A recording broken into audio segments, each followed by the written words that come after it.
This is VSiN, the sports betting network.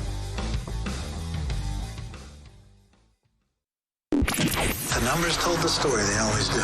It's one of those idiots who believe in analytics. This is a numbers game with Gil Alexander on VSiN. Hello, everybody, and a pleasant good afternoon. Baseball announcer start looking. Yeah, love that. Great. Good Wednesday morning to you. It is a numbers game at VSiN, the sports betting network. VSiN.com, Game Plus, iHeartRadio, YouTube TV, Sirius XM Channel 158. Gil Alexander. That right there is Kelly Bidlin, everybody. Hey, Live from Circa Resort Casino, downtown Las Vegas. You ready to get this tournament started already? I'm ready to tee off, Gil. Let's go. Love Masters Week, man. We love Masters Week. You know what we love more than Masters Week? The Masters itself. Can't wait for it to start. But we have one more morning where we are golf heavy, and we are going to do on this show, among other things. First of all, Paul Sporer on baseball. We will have other stuff. Will Hill on baseball. Nick Whalen, National Basketball Association. Toddy Wishnev himself will be here to talk MLB and sort of review his college basketball season, but really heavy on the Masters. Sia Nejad on the Masters today. Dave Tindle will join us momentarily, our annual tradition here, unlike any other, where Dave Tindle from Betfair, or one of the places he writes for is Betfair. He will give us his Masters Trends piece, which we look forward to as well. And you and I, Kelly, are going to do a VSiN high-stakes Masters Challenge, the splashsports.com/VSiN contest. You and I are going to do a little draft between ourselves. That's right. This is the Get signed up now. people should get signed up now. This is splashsports.com/VSiN, promo code VSiN. This is, I believe Matt Brown said on the Beating the Bookmasters podcast that he is going to travel across state lines to participate in this. Was that correct? I believe. Anything else that he does criminally that we should suggest on here? There's nothing wrong with that. No. How it works, again, there's 6 tiers. We draft one golfer from each tier, not just Kelly and me, but this is how the contest works. You draft one golfer from each of the 6 tiers. Your top 5 scores will count. The lowest combined score across all 4 rounds of your 6 golfers wins. Missed cuts carry, though, an 8-stroke penalty. So that's a big strategic note there at the bottom. Yep. If 1, or God forbid 2 of your 6 do not make the cut, you're toast. So you want to make sure they all make the cut. Again, the deadline for this is just over 24 hours from, well, actually less than 24 hours from now. 7:40 a.m. Eastern tomorrow. So 4:40 Pacific tomorrow. So less than 24 hours from now. Kelly and I will do a draft on this. Can't wait, man. I think that got an update. Great contest, but I have done a lot of these at Splash and office football pools beforehand.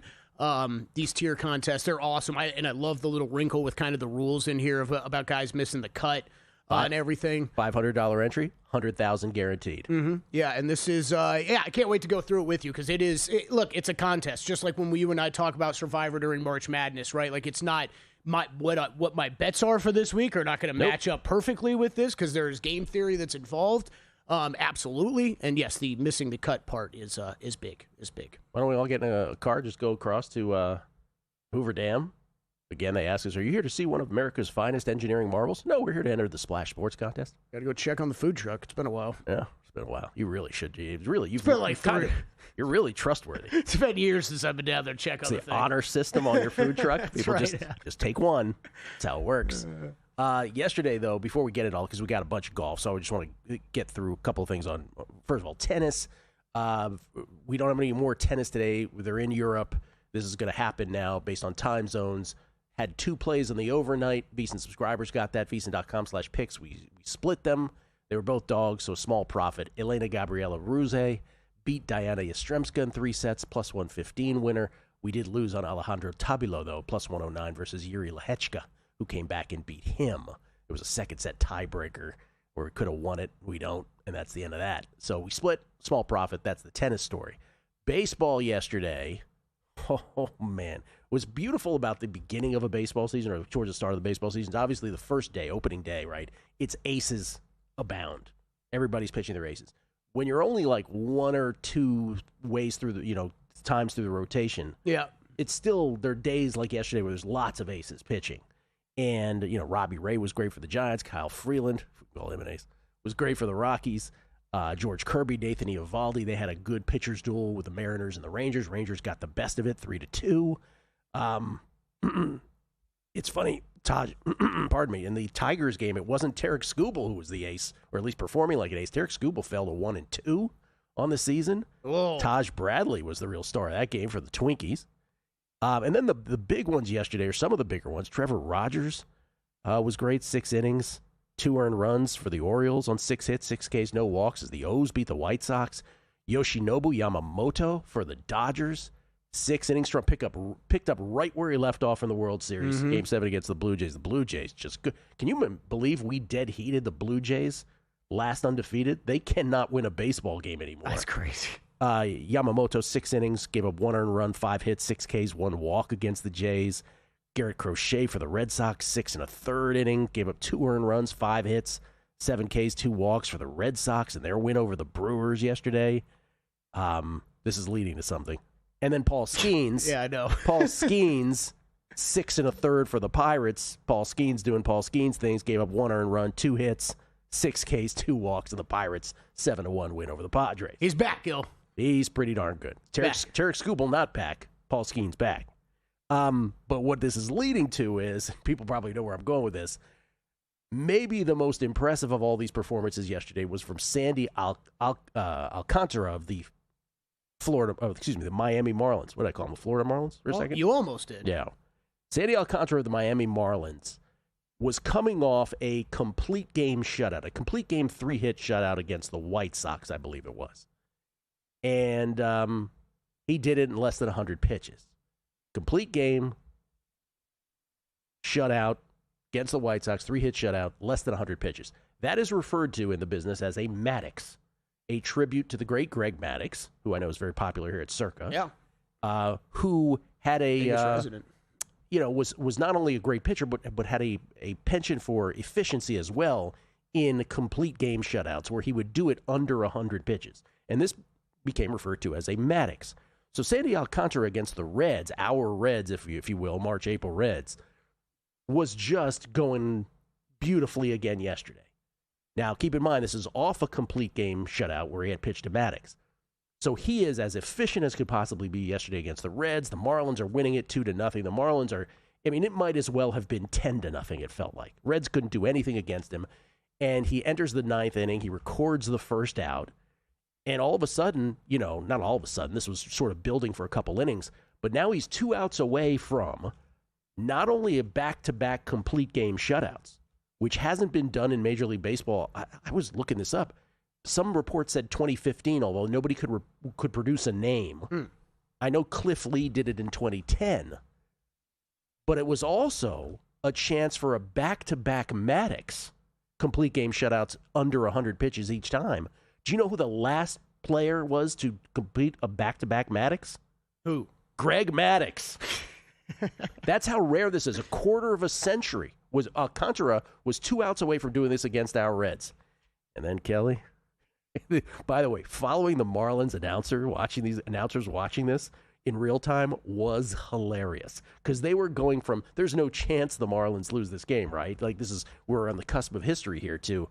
Then Matt McClain doubles. Is Tommy Hutton still on the call? Tommy Hutton is exactly who I want to. He's the color guy. I love Tommy Hutton. Tommy Hutton was ready to he was ready to explode. I think it's his final year. Because McClain doubled, then Ellie De La Cruz walks. So, all right, you do have runners at first and second out with 1 out. They're still up 2-0. He's at 95 pitches. What do you think? What do you think Marlins manager Clayton McCullough does at this point? What? He pulls Alcantara. Oh, boy. Hutton is losing his mind. By the way, Alcantara after the game saying, I just wish somebody would ask me how I feel. Got locker room problems already, Marlins. No. They pull him. Anthony Bender in. Double steal. Sal Stewart sack fly. Everyone advances. It's 2-1. Suarez walks. Then what do you know? A wild pitch. De La Cruz scores. It's 2-2. The Reds survive a jam in the bottom of the 9th. Jam. And then plate 4 in the top of the 10th. And the Reds continue to win. 8-3 atop the NL Central. Again, only the Dodgers, Yankees, Reds, and Brewers have either 8 or 9 wins. Dodgers on the cusp of winning the race to 10. but that the aces were amazing throughout baseball. Alcantara is 18-1. As long, I know there's a lot of people got him last week at much better numbers. Yep. I think there was like a stray 65-1 somewhere. He is as long as 18-1. He hasn't really been playing the best offenses, let's be honest, right? The White Sox and Reds are not exactly the 27 Yankees. Mm-hmm.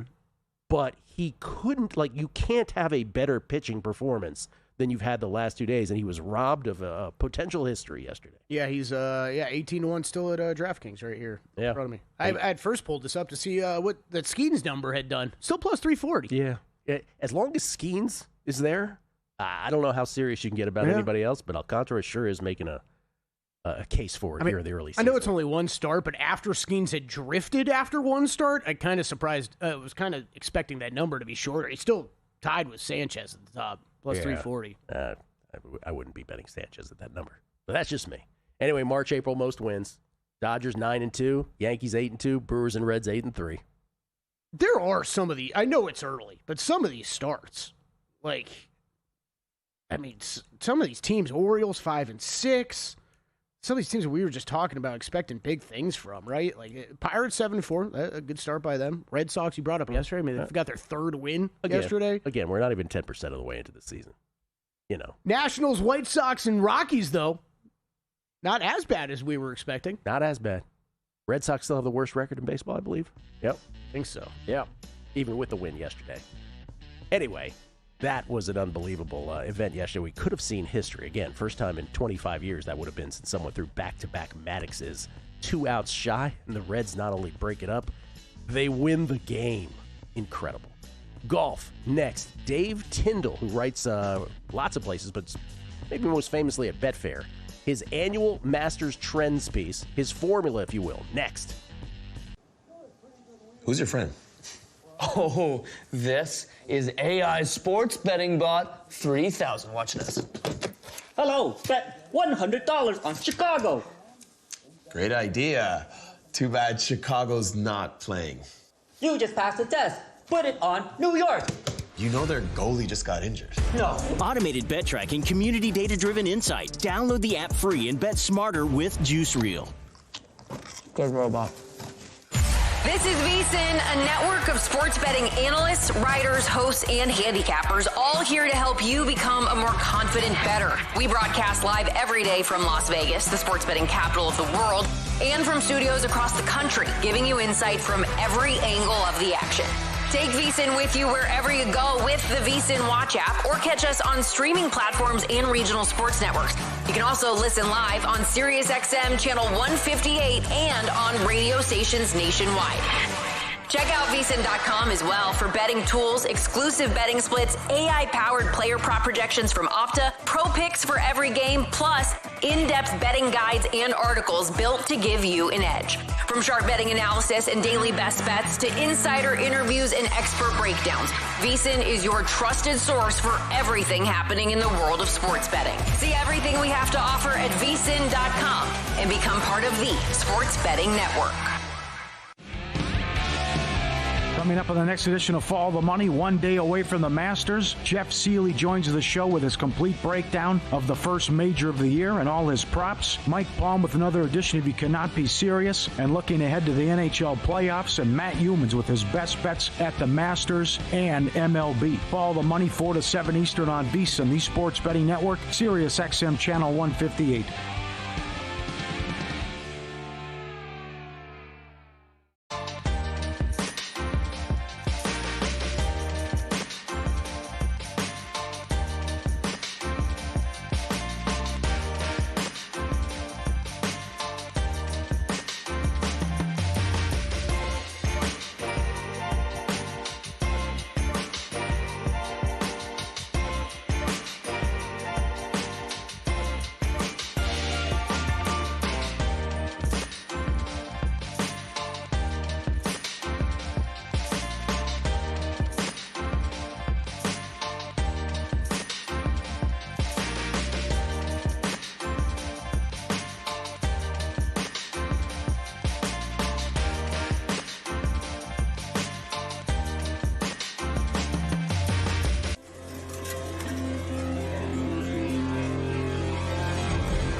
VSiN, the Sports Betting Network. If you want to bet smarter, and I know you do, start with Smarter Insights on the website, vsin.com. Right now, you can check out Wes Reynolds' Masters preview, Masters first round leader picks, and Greg Peterson's MLB best bets. By the way, you know how we call it the Masters, right? Because we're just so geocentric. People around the world call it the American Masters, the U.S. Masters. There are other Masters out there. Yeah, that's right. And later today, you can check out Zach Cohen's NBA picks and props, Jonathan Davis's NHL picks, and NASCAR Food City 500 simulation. Get VSiN Pro for as little as $9.99 for your first 30 days, or save 50% off with an annual subscription. Find all of our subscription options at vsin.com/subscribe. Kelly, you know how I have my my little college basketball formula that I do for March Madness this year? Michigan throughout was one of the teams, obviously, that was in the group isolated to win the national championship. It was a very unsexy sort of formula this year. Most people could have figured that out for themselves, and it ends up going with Michigan manifesting to win the title. Well, Dave Tindle, our buddy at Dave Tindle Golf on Twitter, he writes for Betfair, among other sites. He has an annual Masters Trends piece, which is essentially his Masters formula as well, which produces what he feels in terms of his point system might be, or might very well be, at least what his formula produces, as the winner of the Masters of the year. And last year, he had at the top of his list, I think they were tied, was Russell Henley and Rory McIlroy. We all know Rory McIlroy ended up getting the proverbial monkey off his back, wins the Masters, gets himself the career slam. Dave Tindle joins us now, courtesy of the Progressive guest line from England, to give us his trends piece for this year. Dave, good morning, or I should say good afternoon to you. Yeah, afternoon here. Yeah, thank you. Yeah, let's not talk about Russell Henley. Let's just talk about Rory McIlroy. That's right. Well, you know, look, hey, they were both at the top there. Only one can win, so you got one of them. Yeah. All right. Yeah. Dave, thanks for doing this. Let's go through the criteria, if you will, first. Yeah, you've kind of done my job for me with that rather lovely graphic there.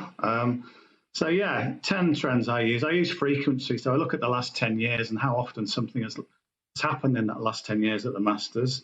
So age, for example, 20-something still. There's a lot of the best players have now drifted into their 30s, but the Masters is still won normally by a 20-something. 6 of the last 10. I think we've got 3 30-year-olds, and then Tiger in 2019 was in his 40s. World ranking, I now use data golf because obviously Liv, as that's skewed. I know Liv are getting rankings now, but it's still quite not quite caught up. So 8 of the last 10 were in the top 20 for world ranking. Appearances, again, you don't want too few. So you've normally got to have played 3 times at the Masters. That's the best kind of predictor if you've played that many. We've had a few exceptions, Jordan Spieth, Daniel Willett. Best Masters finish, this is a good one because sometimes people say, oh, you've got to have had a good run, but you've got to have had a very good run. So 7 of the last 10 had actually had a top 5 at Augusta. So they'd really proved that they could handle the course. So that's always an important one. The one I quite like is having the game for Augusta. People talk about what you need to do. And basically everything well. I mean, specifically, people will concentrate on maybe around the green and an approach, but if you look at all the winners, they had shown that they could do all the elements well at Augusta. So someone like Bubba, people maybe thought, well, Bubba maybe we knew he hits it a mile, maybe he just had a fluky putting year. Well, not even he won it twice, so maybe just came alive on the greens. But before he won his first, he'd shown he could put these greens well. So these categories, so 9 of the 10 last winners had previously recorded a top 20 for driving distance. 8 of the 10 had finished top 20 for driving accuracy. And so it goes on. So most of the winners had already proved that they could do all the elements well. So somebody like Colin Morikawa has never driven it far enough and never putted well enough. So he would just not quite squeeze good points from that category because he's yet to show that you can do both of those. I think we all know the defending champion struggles. Very, very rarely get back-to-back winners. Nicholas, Faldo, Woods are the only 3 to have done it. So good luck, Rory, with that. Recent form, that's another one where McIlroy is struggling because in my recent form, I'm specifically saying you've got to have done it in April or March, not banked your good form back in February. So someone like McIlroy. He hasn't had a good finish for a while. Neither has Scotty Scheffler, interestingly. He's just drifted in that time. So they would lose marks for that. Winning form, it's always good to have had a win going into Augusta. So 7 of the last 10 winners had already won that year. And then another strong one, I've seen other trends pieces and they really pick up on this. It's showing you've played well in a recent major. So 9 of the last 10 Masters winners have posted the top 6 in the major in one of the previous 2 seasons. That's really important. So somebody like Akshay Bhatia, for example, he's not proven that he can do it at this level yet. I'm sure he will, but he's not there yet, so that goes against him. Then a slightly kooky one is last year's finish. You would think maybe intuitively, if you played well last year, you might play well again, but it's actually the opposite. Players who didn't do so well the year before, maybe they're hungrier, maybe the guys that did do well are kind of a bit complacent. They think, oh, we've got this sussed. So it actually helps if you've not had a top 10 the previous year. So McIlroy hadn't, and that probably helped him get even more hungry.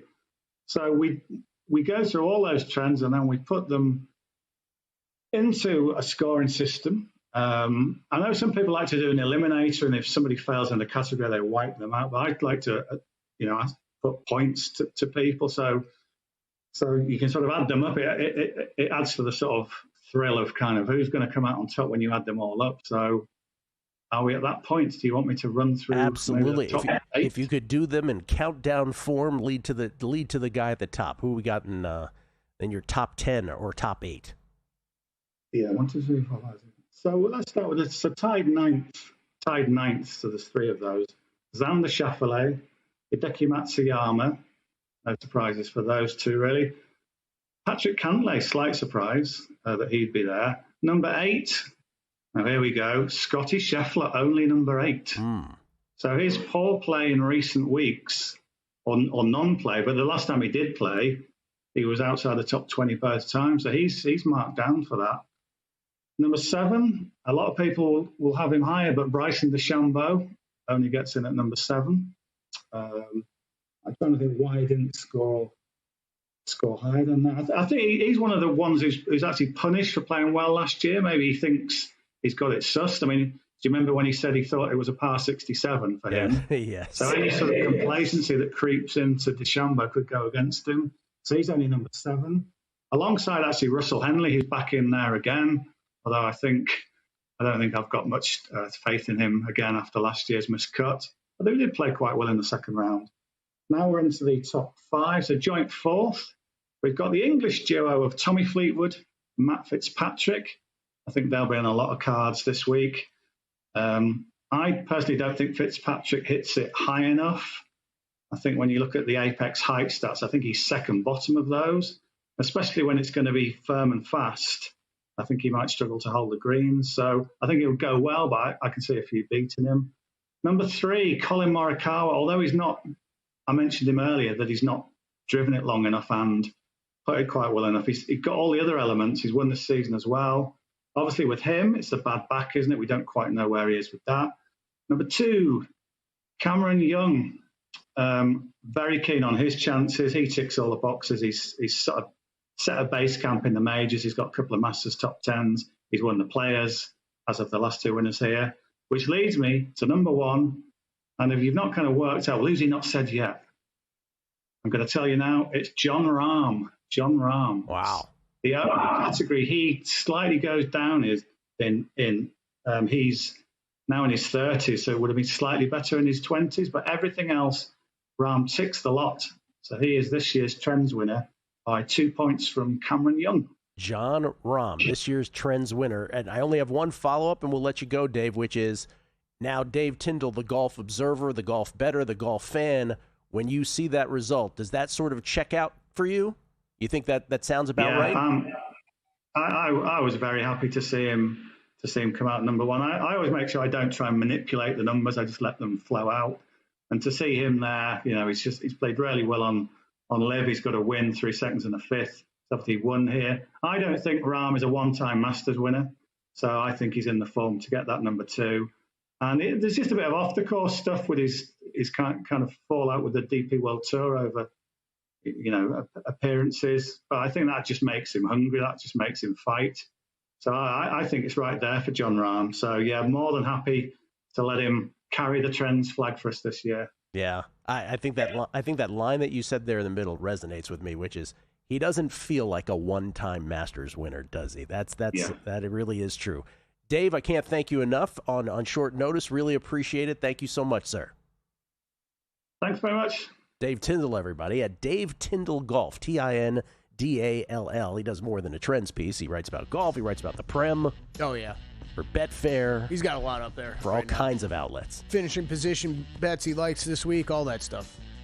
On my drive in, Dave Ross and Jensen Lewis on By the Books had Brendan DeYoung on. Mm-hmm. He loves John Rahm as well. Very popular this week, yep. John Rahm, the second shot to win this behind Scotty Scheffler, of course. We'll come back. Nick Whalen on the NBA and more. Next on A Numbers Game at VSiN, the Sports Betting Network. Time. There's nothing more valuable. It's what drives everyone to make the most of every moment. We celebrate living large in the now. In a city where time disappears, we create experiences that electrify the soul and memories that will last forever. We go big. We go all night. And here, everyone is invited. So get loose and get loud. This is Circa. You'll have the time of your life. Laptop or phone, couch or sportsbook, VSiN goes where you go. Wherever you watch VSiN, the experience stays seamless. Live shows, replays, and sports-specific clips all at your fingertips. VSiN Watch puts you in the driver's seat. Available in Roku, Samsung, Amazon, iOS, Android, app stores, or get it direct from the source at VSiN.com. Download VSiN Watch today on your favorite app store and join us on the Sports Betting Network.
This is VSiN, the Sports Betting Network.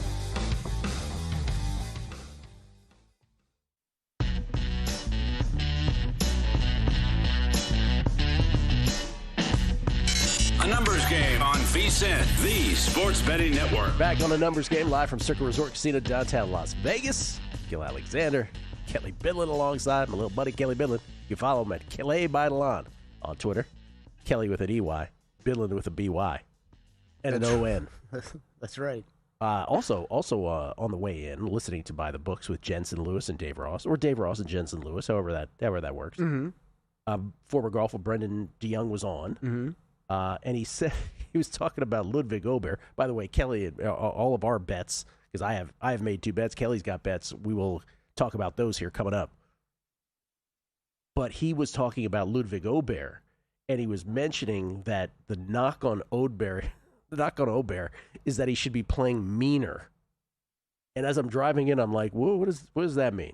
What does that mean? That when he hits the ball, he's like, what does that mean? I think it means he's collapsed down the stretch a couple times. So he's got to play meaner. Yeah, you got to be more angry. More angry to finish it. Yeah. I told you, that's like when I was doing a voiceover. I was doing a voiceover gig, and I did it, and the person giving me notes goes, "Now do it as if you're taller, dude." We've talked about that stuff off air so many times. What? It is bizarre. Do it as if I'm what? Ladies and gentlemen, Nick Whalen is tall enough. He joins us now courtesy of the Progressive Guest Line. You can follow him on Twitter at Whalen. Just substitute the number 1 for the letter L. And he joins us now from his lair somewhere in Wisconsin. How you doing, Nick? Doing well, guys. Lair is just the perfect description. My little basement office here, it does have big-time Lair vibes. How's the young lady doing? How's your little girl doing? She's good? She's thriving. She's thriving, man. She, she's been sitting through some pretty trashy NBA games with me late at night these last few nights. But, she got her first taste of the NCAA tournament. She'll be watching her first Masters this weekend. So we're hitting a lot of milestones. Jaguars finally lost since she's been around. Yeah. Okay. Yeah, I think 8-1 in her career. 8-1. Pretty good. Good for her. Pretty good. Not bad. All right, Nick. Doesn't mean that even if it is, as you called it, trashy NBA basketball still going on, but you got some bets. Where are we going first here? Yeah, I guess we could start in chronological order, guys, because Hawks Cavaliers should not be overly trashy. We will see. The Cavs are a team that I've been monitoring as far as playoff seeding goes, because they are currently the 4 seed in the East. They're 1 game behind the New York Knicks. They've been pretty aggressive in holding some guys out. I know Donovan Mitchell did tweak his ankle over the weekend, so him missing their last game I think was legitimate, but all of a sudden James Harden is out. I think the Cavaliers are totally fine being the 4 seed is what I'm saying. But what's interesting is that would set up a matchup with the Atlanta Hawks, who have more on the line right now for as well as Atlanta has been playing for the last couple of months. They were 5 games under 500, I think, at the All-Star break. So they've been digging themselves out of this hole. And, they're still only 2.5 up on the 9 seed Charlotte Hornets. So they still have some hay to make as far as avoiding the play-in in the Eastern Conference. Again, I think Cleveland is totally fine, being the 4 seed and dodging the Boston Celtics, even though it looks like Cade Cunningham will have a good chance to be back for Detroit. I think that's the matchup you would prefer. Cavaliers are coming off a win over Memphis, guys, in which the Grizzlies tied the NBA record for most made threes with 29, still lost that game somehow by 16 points. Just insane with no Mitchell, with no Harden. So this is a kind of a tough game to break down because these teams also play each other on Friday. You do wonder, is there a little bit of gamesmanship with this being a likely first round matchup? But one thing I would look at is that the Cavaliers, even with that Memphis game notwithstanding, they've been giving up the most threes per game in the NBA. Teams are taking 42 plus 3-pointers against the Cavs of late. So I would look at CJ McCollum over 2.5 threes, -110 at DraftKings. And then Jared Allen double-double has just become a pet prop of mine. You can get that 2-1 at FanDuel. When he plays with James Harden, it's just a completely different version of Jared Allen. So that's what I would play on the Cavs side. I'm a little bit more interested in the Hawks side, though, tonight with the motivation being there. I really hope the Cavs understand. They are great in the 4 seed. Stay right there. I need a miracle overall win total on a Hawks win total to get home. 2 more wins. 4 seed where you could technically play the Pistons in the conference semis. Let's go to the Bucks, your Bucks, if you will, and the aforementioned Pistons. What do you got here? Yeah, well, Detroit is an 18.5-point favorite. We, of course, had the big Doc Rivers check my resume expose yesterday, which came ahead of schedule, and that was coming at some point. I think it's a foregone conclusion that Doc Rivers will not be the Bucks head coach next season. Probably never should have been the Milwaukee Bucks head coach, but I digress. It is worth noting, I don't think we're going to see Cade Cunningham tonight, but he was listed as doubtful for their last game. He's currently listed as questionable. Again, I don't think we see him, but that represents a market change from just being straight up ruled out. Yeah. I don't know if he plays the rest of the way in the regular season, but you have to feel good, with an extra week before the playoffs begin for Detroit, with him being out there when round one starts. Tough times for the Milwaukee Bucks. They just scored 90 points in a loss to the Brooklyn Nets last night. They might have some more pieces in the lineup. A bunch of their key players, quote unquote key players, are questionable as of right now. I will say the Bucks are the biggest over team in the NBA when they are at a rest disadvantage. They are 12-4 to the over. Those games going over by 13 points per game. So I think you have to look at the over 220.5 here. Milwaukee is playing really, really slow, but the defense has just been terrible. I think this could look like some of their recent games, guys, when they played Boston, Houston, San Antonio, where like the Bucks are barely getting to 100 points, but the opponent is scoring like 125 to 130. Mm-hmm. I'm checking Doc Rivers' resume, and all I'm seeing is a bunch of 3-1 leads blown in the NBA playoffs. The best part of that story. He told me to check. The best part of that story is I don't even think it was a full team meeting. And a lot of people have highlighted this, but you know how many times you read like an ESPN article and its sources say, or a source tells ESPN, 6 people told ESPN. They got quotes from 6 people for this story. Yeah, you couldn't. Not enough confirmations. You never have enough. Incredible. Grizzlies and Nuggets tonight. You going with something Jokic related here? Yeah, that's the way I'm playing it. 22.5 is our number in favor of Denver. They're in the driver's seat for the 3 seed in the West. That would mean a likely matchup with the Minnesota Timberwolves in the 3-6. That would also mean dodging OKC in the second round and setting up a Jokic-Wembanyama showdown in the conference semis, which I think everybody would sign up for right now. Memphis currently has 13 players on the injury report, 11 ruled out, 1 doubtful, 1 questionable. You could just kind of spin the wheel and just guess what the lineup is going to be for Memphis on any given night. Like we said, they gave up 29 threes the other night to that Cavs team, allowing the most threes in the NBA. Denver allows the second most three-pointers to opponents in the NBA. So I would love to attack this from a prop perspective on the Memphis side. There are very limited options right now because we just don't know who's going to be playing. I think I would look at Walter Clayton, 2+ threes. You can get that close to even money right now at DraftKings. But if I'm playing anything on the Nuggets side of things, one, I would look at the over, just on principle, because Memphis doesn't play any defense and Denver has not been great on the defensive side. But the over 10.5 assists for Nikola Jokic, I've played this now in like 7 or 8 games in a row. It's hit in 7 of the last 8. I'm fine riding the over 10.5 assists for Jokic once again at -127, even if it's a limited minute night for him. The Nuggets are 23-point favorites in that game, -5,400 on the money line. I was just going to ask. What kind of league is this? I was just going to ask Nick, too. It's like, because I think 23 is the answer for me, Gil, of what point spread are we talking about that you cannot even consider? I mean, once we get into the 20s, it's pretty absurd. We're getting there. Yeah. Any thoughts on either the Spurs, Blazers, or the Thunder Clip show tonight? Yeah, I mean, Blazers Spurs is somewhat interesting because, San Antonio is very likely to be the 2 seed. They would need OKC to lose out, which is technically possible because they do play the Clippers, the Nuggets, and the Suns. There's not a complete walkover in there, but all they have to do is win one of those games, of course, and they're the 1 seed. Spurs will likely be without both Wembanyama and Stephon Castle tonight. This Portland team, 1 game behind the Clippers, who play OKC tonight for the 8 seed in the West. They took a catastrophic loss to the Denver Nuggets, blew a huge lead on Monday. So they're still trying to climb their way at least into the top half of the play-in. It's interesting if you go over to RotoWire, use our on-off tools. If you take Wembanyama and Castle off the court, De'Aaron Fox is the guy who picks up the biggest jump in terms of usage rate, about 8 percentage points. He puts up 7.6 more points per 36 minutes. He takes about 4.5 more free throws per 36, gets a rebounding bump as well. Dylan Harper, Keldon Johnson also pick up usage. So I would look at Fox over 31.5 on the PRA. Yeah, the numbers for Dylan Harper are pretty inflated tonight, so I'm going to stay away there.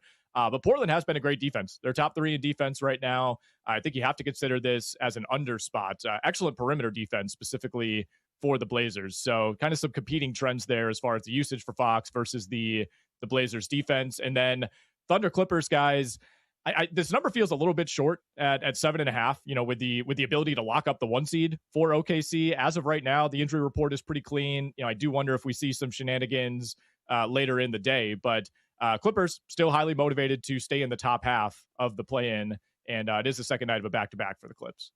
Nick, is there a play-in team in either the East or the West? We'll let you go with this. that you think could get to the second round of the NBA playoffs, meaning the conference semis? I still think you have to look at the Charlotte Hornets, right? A month ago, I would have said Miami, and I've lost all faith in the Miami Heat. I don't know what's going on down there. Eric Spoelstra seems to have somehow lost that team. I still think it's Charlotte, and it has to be an Eastern Conference team to me. It's like if the Clippers were in the East and they could play Detroit in round one, all of a sudden that's a series that you might say, yeah, I could see the Clippers winning that. But I just don't see the Thunder or the Spurs succumbing to one of those play-in teams. So if I had to pick, it'd be Charlotte. Hornets seem to be the consensus answer, at least at this desk. Yeah, agreed. To that question. Drew said he said Suns yesterday, too. I was pretty shocked by that. Yeah, a lot of Spurs hate from Drew yesterday. Yeah, I'm not sure if I like that so much. Thank you, Nick. Appreciate it. Masters, Sia Nejad, next on A Numbers Game right here at VSiN. VSiN's player prop projection tool is now available for the NBA. Get projections for points, assists, rebounds, and more powered by Opta AI. On VSiN.com/NBA props, we line up our projections against the latest DraftKings odds so you can quickly spot mismatches and find value before the market adjusts. The NBA player prop projections tool is available exclusively to VSiN Pro subscribers. Check it out now at VSiN.com/NBA props and join us on the Sports Betting Network. Your favorite VSiN shows and personalities are now available to download as podcasts. Catch every hour of our live broadcast with VSiN Best Bets, or find your go-to show and download it directly. Get instant reactions to last night's games, sharp analysis on today's biggest matchups, and everything in between. Whether you're commuting, working out, or just catching up, VSiN lets you take the action with you wherever and whenever you want. Search VSiN on your favorite podcast platform and get in on the action with VSiN, the Sports Betting Network.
VSiN, the Sports Betting Network. Back on the numbers game, live from Circa Resort Casino, downtown Las Vegas. Gil Alexander, Kelly Bidlin. We get tweets at Beating the Book. I'm already tweets today. Coach Brian.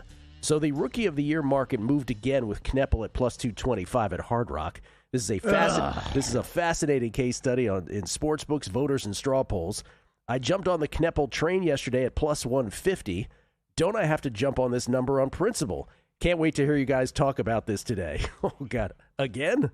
We're going to talk about it again? Oh, my God. I always feel like we talk about it too much. Yeah. Well, people are involved. They need daily updates. Well, the stat chasing, this is like the Tinkapalooza. In theory, sound. Yeah. Cooper flagged 25 field goal attempts last night. Yeah. Mm-hmm. Finishes with 25 points. I didn't get home on my prop bet. Again, if there only was someone here who said, hey, as soon as Cooper Flagg gets 2 games of 45 points or more, it's going to change. And it did. I don't know if it reflects reality, though. Harold Irving, could you possibly coax some first-round leader bets out of Sia Nejad? Oh, I think we can. JSA 723, Todd's days now that the college basketball season has ended. Showing photos of a moribund guy out there just staring into space. No, he's betting baseball. Justin D. I was curious and looked it up. It was Scherzer that pitched back-to-back shutouts in 2015. June 14th and 20th against the Brewers and Pirates. For what it's worth, Kershaw went 4 straight starts of 9, 8, 9, and 8 without a run that year, too, meaning 9 innings, 8 innings, 9 innings, 8 innings. Interesting. Scherzer. Thank you, Justin D. Steve, New York Football Giants 42. Kelly, is it time to back out of the con bets?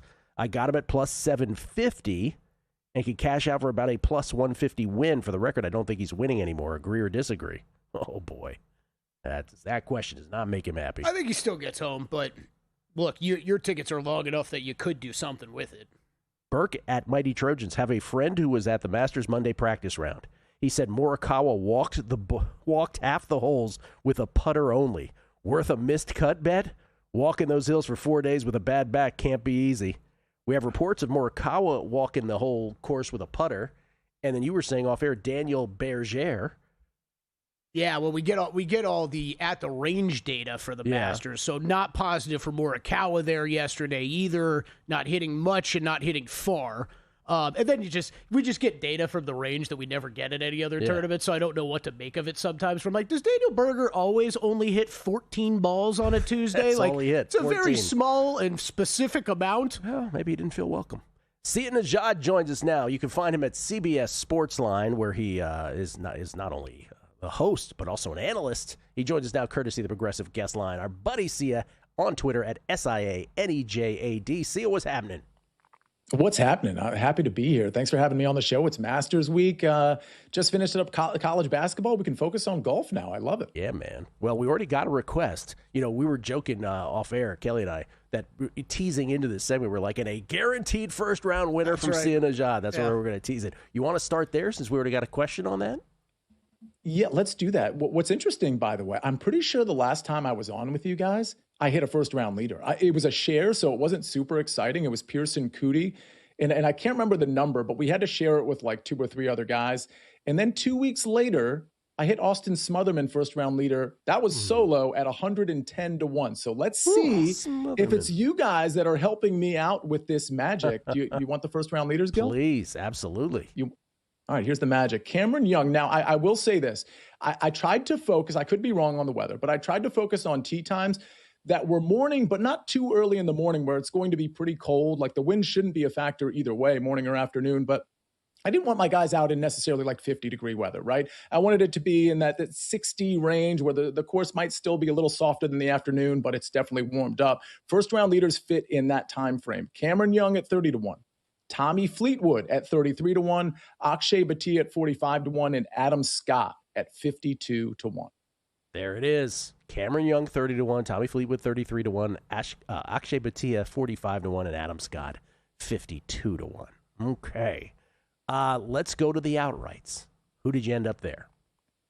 So my outright card is pretty short. Outside of, it's 4 people deep, but 2 of them are like very much in the sprinkle long shot category. The 2 I really focused on here are Xander Schauffele at 18-1 and Cam Young at 23-1. I will admit There were other guys I wanted to play. Matt Fitzpatrick is a guy that I've liked all year. I wanted to fit him in at 23, 24 to 1.